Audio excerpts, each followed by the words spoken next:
बिस्मिल्लाहिर्रहमानिर्रहीम। अस्सलाम वालेकुम। उम्मीद है आप सब ठीक होंगे। आज मैं आपके साथ बीफ से बनने वाली बड़ी ही ज़बरदस्त बिल्कुल ही न्यू और डिफरेंट सी रेसिपी लेकर आई हूँ।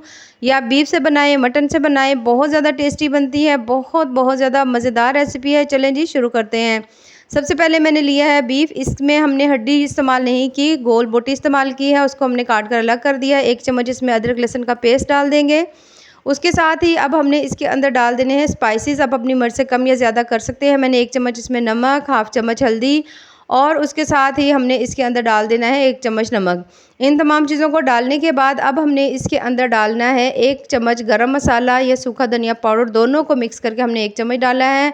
और उसके साथ ही अब हमने इसके अंदर डाल देना है दही। दही तकरीबन हम इसमें हाफ़ कप जो है वो यूज़ करेंगे।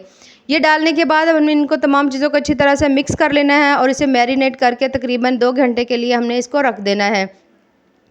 तकरीबन 1 बड़े साइज़ का इसमें हमने लेमन डालना है। लेमन को इसमें हमने डालकर अच्छी तरह से इन तमाम चीज़ों को मिक्स कर लेना है और उसके बाद हमने इसको कुकर में कुक करना है। ये देखिए इस तरह से हमने मैरिनेट करके रख दिया है। अब हमने इसको 30 मिनट के लिए कुकर में, ये देखिए हमने इसको कुक कर लिया है। अच्छी तरह से गोश्त गल चुका है। इसके अंदर हमने कोई प्याज, कोई मसाले, कोई टमाटर वगैरह बिल्कुल नहीं डालने, क्योंकि ईद है तो ईद पर अगर हम बहुत ज़्यादा मसाले यूज़ करेंगे तो उससे तबीयत जो है वो इतनी ज़्यादा सही नहीं रहती। इस तरह से अगर आप बनाते हैं तो अगर जैसे चटखारा बोटी है तो उससे भी ज़्यादा ये जो हमारी रेसिपी है फ्लेवरफुल बनेगी।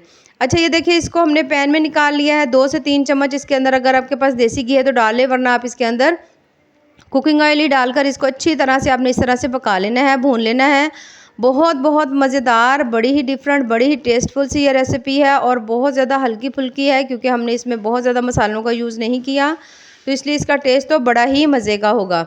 ये देखिए इसकी भुनाई तकरीबन हमने 3 से 4 मिनट करने के बाद अच्छी तरह से भून लिया है। अब हमने इसके अंदर हाफ़ कप जो है केचप डालना है, ताकि उसके जब हम इसकी भुनाई करें या हमारी ये रेसिपी तैयार हो तो हमें इसके साथ किसी चटनी, किसी केचप की ज़रूरत ना हो, बल्कि आप इसी तरह से बोटियाँ हैं जो हैं वो खा सकें, इनको एंजॉय कर सकें। ये देखिए माशाल्लाह कितनी ज़बरदस्त हमारी रेसिपी तैयार हो चुकी है। रेसिपीज़ पसंद आएँ तो चैनल को ज़रूर लाइक करें, सब्सक्राइब करें। बहुत ज़्यादा सिंपल, बड़ी ही टेस्टी है। बाकी दुआओं में याद रखिए। अल्लाह हाफ़िज़।